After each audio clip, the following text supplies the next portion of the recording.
YCP ప్రభుత్వంలో బీసీలకు రక్షణ కరువైందన్నారు బీసీ సంక్షేమ సంఘ అధ్యక్షులు కేశన శంకరరావు.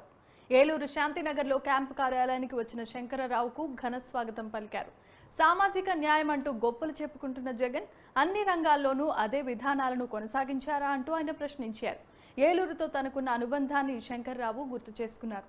కూటమి ఎమ్మెల్యే అభ్యర్థి బడేటి చంటి టీడీపీలో తనకున్న ప్రత్యేకతను చాటుకుంటూ ముందుకెళ్తున్నారని కొనియాడారు.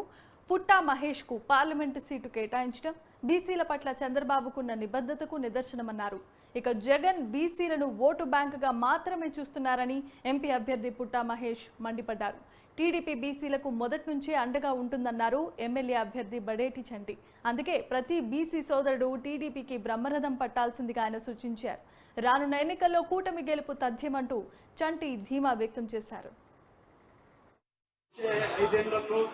పోలవరం ప్రాజెక్ట్ కట్టుకోవాల్సిన అవసరం ఎంతైనా ఉంది. పోలవరం ప్రాజెక్ట్ కడతాం, అలాగే R&R ప్యాకేజ్ ఇస్తాం, అలాగే ఇల్లు కట్టి R&R ప్యాకేజ్ ఇచ్చి వాళ్ళ ఇల్లు విసిట్ చేసి పోలవరం డ్యామ్ కంప్లీట్ చేస్తాం. అలాగే చింతల్పూడి లిఫ్ట్ ఇరిగేషన్ ప్రాజెక్ట్ ఉంది, 65% కంప్లీట్ చేస్తాం. అది కూడా ఈసారి వచ్చే 5 ఏళ్లలో Chintalapudi lift irrigation project complete చేస్తాం. అలాగే ఇవాళ ఏలూరు ఉంది, ఏలూరులో ఎక్కడ కానీ మీరు చూస్తే గవర్నమెంట్ హాస్పిటల్లో ఎక్విప్మెంట్స్ లేక ఇది లేక వాళ్ళందరినీ విజయవాడకో హైదరాబాద్కో పేషెంట్స్ పంపిస్తున్నారు. మన గవర్నమెంట్ హాస్పిటల్ని ఇక్కడ డెవలప్ చేసుకుంది, అదొక కార్పొరేట్ హాస్పిటల్ లాగా డెవలప్ చేసుకోవాల్సింది ఎంతైనా అవసరం ఉంది. ఏలూరులో ప్రతి ఒక్క సమస్య ఉంది. అలాగే రైతులకి గిట్టుబాటు ధర రావట్లేదు, రైతులు ఎంతో ఇబ్బంది పడుతున్నారు. నీళ్లు లేవు, వాళ్ళకి డ్రిప్ ఇరిగేషన్ మీద సబ్సిడీలు రావట్లేదు. ఎక్కడ కానీ బోర్లు వేస్తే బోర్లకి కరెంట్ ఉండడం లేదు. ఎక్కడైనా ఈ అప్ప రైతులు ఉన్నారు, వాళ్ళకైతే ట్రాన్స్ఫార్మర్లు ఇది ఉంది. ట్రాన్స్ఫార్మర్ రేట్లు ఇవాళ ₹1,00,000 మా గవర్నమెంట్ ఇస్తుంటే ఇవాళ ట్రాన్స్ఫార్మర్లు ఎక్కడికి పోయినా కూడా ₹4 లక్షల. ఈ ఇంట్లో మంచి పని జరిగితే ఓటేయమంటున్నాడు. జగన్మోహన్ రెడ్డి ఇంట్లోనే మంచి పని జరిగింది, ఆయనకే మంచి పని జరిగింది. ఎందుకంటే ఇవాళ తాడపల్లిలో ఒక ఇల్లు, వైజాగ్లో ఒక ఇల్లు, బెంగళూరులో ఒక ఇల్లు, హైదరాబాద్లో ఒక ఇల్లు, అలాగే కడపలో ఒక ఇల్లు, ఇన్ని ఇల్లులు ఆయన ఇల్లు బాగుపడింది.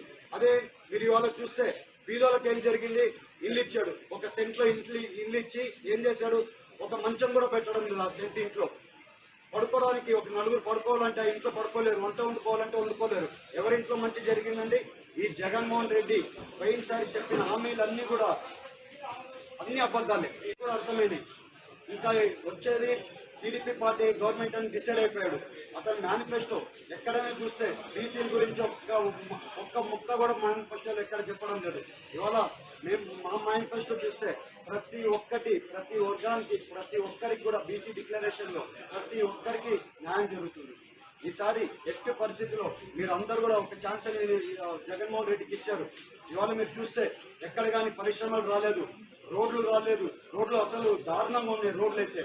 అలాగే డ్రైనేజ్ సిస్టమ్ రాలేదు, యువతకు ఉద్యోగాలు రాలేదు, అలాగే రైతులకి గిట్టుబాటు ధర రాలేదు. ఇవన్నీ చూసుకుంటే మన రాష్ట్రం ఎక్కడికి వెళ్ళిపోతుందంటే 20 ఏళ్ళు వెనకాలకి వెళ్ళిపోయింది. ఇవాళ భూమి ధరలు వేరే రాష్ట్రాలతో పోల్చుకుంటే మన భూమి ధరలు ఎంతో తక్కువగా వెళ్ళిపోయాయి. ఇవాళ కూడా మనం ఇవాళ కూడా అలర్ట్ అయ్యి టీడీపీ పార్టీని గెలిపించుకోకపోతే మన భూములు కూడా లాక్కుండేది. ఈ చట్టం తీసుకొని వచ్చారు, ల్యాండ్ యాక్ట్ తీసుకొని వచ్చారు. మన భూములు కూడా లాక్కోవడానికి, మన ఆస్తులు కూడా లాక్కోవడానికి రెడీ అయిపోయాడు జగన్మోహన్ రెడ్డి. తెలుగుదేశం పార్టీలో బీసీలకు ఏ విధంగా న్యాయం జరిగిందనేది బీసీ సంఘాలన్నీ కూడా గుర్తించి ఈ రోజున ఈ 5 సంవత్సరాల్లో ఏ విధమైన ఇబ్బందులు జరిగినాయనేది వాళ్ళందరూ కూడా గమనించుకొని మళ్ళీ వాళ్ళ నిర్ణయం తెలుగుదేశం పార్టీ పనులు తీసుకున్నందుకు వాళ్ళకి హృదయపూర్వక ధన్యవాదాలు తెలుస్తున్నాను. ఎందుకంటే బీసీకి సెపరేట్ డిక్లరేషన్ చేసి ఎన్టీ రామారావు గారు స్థాపించినప్పటి నుంచి కూడా బీసీలకి ఏ విధమైన న్యాయం చేసిందనేది చెప్తూనే బీసీ డిక్లరేషన్లో ప్రతి బీసీకి కూడా న్యాయం చేస్తామని ఏదైతే చంద్రబాబు నాయుడు గారు ప్రకటించారో మరి దానికి పవన్ కళ్యాణ్ గారు కూడా అది బాగుంది. మనం అందరం కూడా బీసీలకి ఈ విధంగా చేయాలి, బీసీలకి న్యాయం చేయాలి అనేది ఒక నిర్ణయం తీసుకుని మరి బీసీలందరికీ కూడా సెపరేట్గా 50 సంవత్సరాలకే పెన్షన్ 4 అలాగే బీసీ కార్పొరేషన్ ఇవ్వడం, మరి అన్నీ కూడా అదే ఇన్సూరెన్స్ వచ్చేసరికి 5 లక్షల నుంచి 10 లక్షల రూపాయలు చేయడం, ఇవన్నీ పెంచడం జరిగింది. బీసీలు అందరూ కూడా ముక్త ఖండంతో ఎన్డీఏ కూటమికి అందరూ కూడా మద్దతు పలకాల్సిన అవసరం ఎంతైనా ఉంది.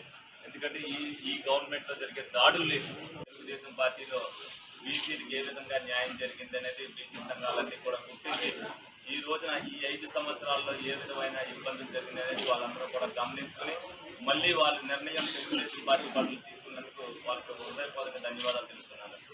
ఎందుకంటే బీసీకి సెపరేట్ డిక్లరేషన్ చేసి ఎన్టీ రామారావు గారు స్థాపించినప్పటి నుంచి కూడా బీసీలకు ఏ విధమైన న్యాయం చేసిందనేది చెప్తూనే బీసీ డిక్లరేషన్ లో ప్రతి బీసీకి కూడా న్యాయం చేస్తామని ఏదైతే చంద్రబాబు నాయుడు గారు ప్రకటించారో మరి దానికి పవన్ కళ్యాణ్ గారు కూడా అది బాగుంది. మనం అందరం కూడా బీసీలకి ఈ విధంగా చెయ్యాలి, బీసీలకి న్యాయం చేయాలి అనేది ఒక నిర్ణయం తీసుకుని మరి బీసీలందరికీ కూడా సెపరేట్ గా 50 సంవత్సరాలకే పెన్షన్ 4,000 రూపాయలు పెంచడం, అలాగే బీసీ కార్పొరేషన్ మళ్ళీ ఇవ్వడం, మరి అన్ని కూడా అదే ఇన్సూరెన్స్ వచ్చేసరికి 5 లక్షల నుంచి